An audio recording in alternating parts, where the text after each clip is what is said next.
Thanks, Joe. Let's welcome in Republican Congressman from Indiana, Marlin Stutzman. This video, and I see these people sitting out there, camped out on the sidewalk. I'm like, what are they doing? Do they not have anywhere to be? Are they homeless? Do they not have jobs? What possible purpose are they serving by sitting on the sidewalk and then getting in the face of agents when they try to do their jobs? Yeah, great to be with you. Thanks for having me on. That it's likely their job, looking like they, George Soros money has found their way into hiring these people, over No King's Day, this last Saturday, even some of the rural towns across Indiana, teachers union had their folks out there trying to make their point. And that's one thing that the left is super good at is of course demonstrating. But at the same time, I'll tell you what, I applaud President Trump for making sure that the people of Oregon are safe by sending in the National Guard. I'm glad the courts finally agreed with it. Well, there are about 200 Oregon National Guard members reportedly ready and set to be federalized and deployed to protect the courthouses and other federal buildings in Portland. The Justice Department said the move is necessary because of attacks on federal facilities during ongoing protests. I was watching video where some of the protesters, the violent ones, ran behind and stood behind Portland police officers who were on a corner doing nothing. And the protesters ran and hid behind the local cops. I mean, if the local cops aren't doing anything, then of course they need troops in there to protect the federal agents, right? That's right. I'm a big believer in states' rights, but also with states' rights come state responsibilities. And these guys are not, the state government in Oregon and other states as well, Illinois, Chicago, of course, the city of Chicago, they're not keeping the residents, the citizens of those particular areas safe. And so there's a responsibility to make sure that people are going to live in, without fear.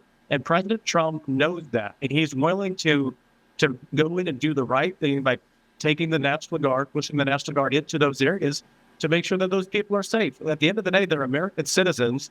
And what's sad about all of this is that the Democrat leaders in those states and in those cities are putting politics above policy and standing with the thugs. It makes no sense to me that, in today's world, we really still do have good guys versus bad guys, and there's Democrat politicians standing with the bad guys. Yeah, it's mind-boggling. But I want to ask you, Congressman, about your fellow congressperson, LaMonica McIver, who is appealing a federal court decision to drop charges after she allegedly attacked ICE agents outside a New Jersey detention center.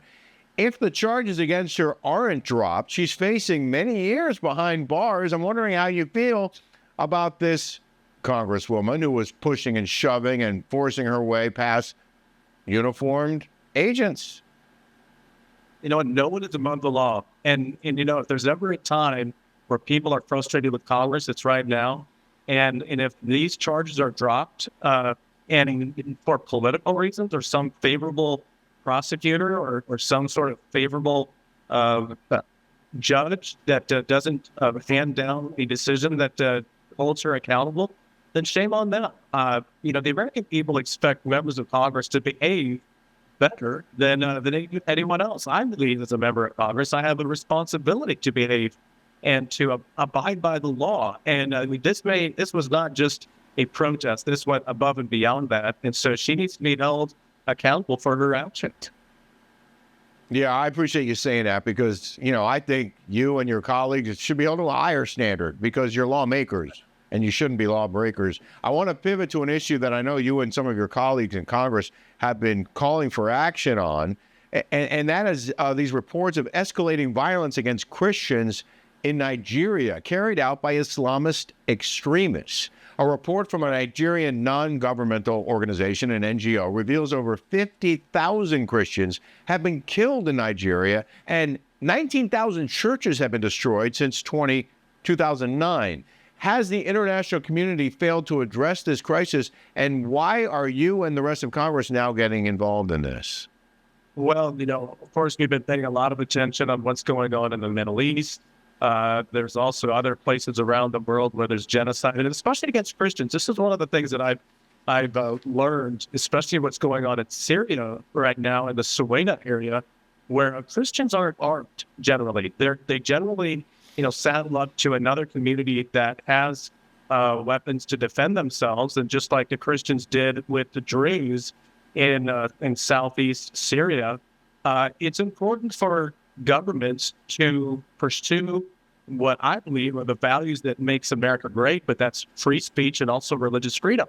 And that's what needs to happen in not only Syria, but in Nigeria and other countries around the world. There has to be a respect for religious freedom. And here in Nigeria, and this is why we're bringing attention to it, is that Christians are being killed by Islamic jihadists, and no one's saying anything about it. It's definitely not going to be in the mainstream. So I appreciate you asking about it, because America is that shining city on a hill.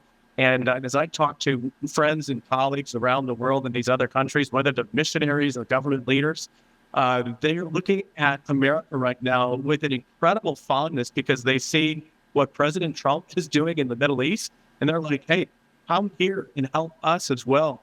And, I believe that we have to look out for America first. A strong America can then go and help those people that truly want freedom and religious freedom, especially. Well, I appreciate your taking a strong stance on this. Before you go, since you are a member of Congress, I know the House did its job in passing that CR, but the Senate just won't do it. Your prediction for when this shutdown is going to end, Congressman? Well, I think it could be this week or early next week. No Kings is behind us, so I think that was part of their calculation. They sounded out of the Northern Virginia federal government workers amped up over the election in Virginia. They need momentum. That's one of the things I feel like the Democrats, they've done to the Republicans. Is we were on this run, like in a basketball game, they're just calling a timeout because they don't have an answer for President Trump, and they don't have an answer to the good policies that Republicans are passing. And so they call a timeout. So I think we're getting close. Also paydays are coming up pretty soon here for staffers on the Hill. And I think that's also part of the equation. Well, let's get it done. Congressman Marlin Stutzman, thanks as always for joining the show. Thanks, Fred.